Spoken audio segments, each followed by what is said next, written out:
இருக்கலாம்ண்ணா சுத்தமா இதை பார்த்துப்பாங்க, அதெல்லாம் நல்லா இருக்கு.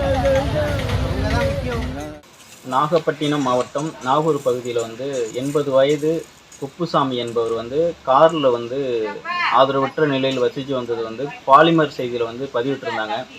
அதை பார்த்துட்டு சமூக சேவகர் எஸ் பாரதி மோகன் அறக்கட்டளை விரைவாக அவர் இருக்கிற இடத்துக்கு சென்று அவரை முடி திருத்தம் செய்து குளிப்பாட்டி அவர் வந்து அருகில் இருக்கக்கூடிய காவல் நிலையத்துக்கு அணுகி அவரை நாம்கோ ஆதரவற்றோர் முதியோர் இல்லத்தில் சேர்த்து மறுவாழ்வு அளிச்சிருக்கோம்.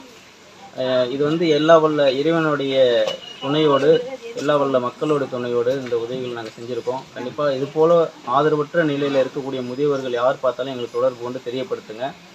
தாய் தகப்பனை யாருமே வந்து அனாதையாக ரோட்டில் விடாத வேண்டாம்னு சொல்லி இந்த பதிவு மூலமாக நான் எல்லாருக்குமே வந்து தெரியப்படுத்திக்கிறேன். நன்றி, வணக்கம்.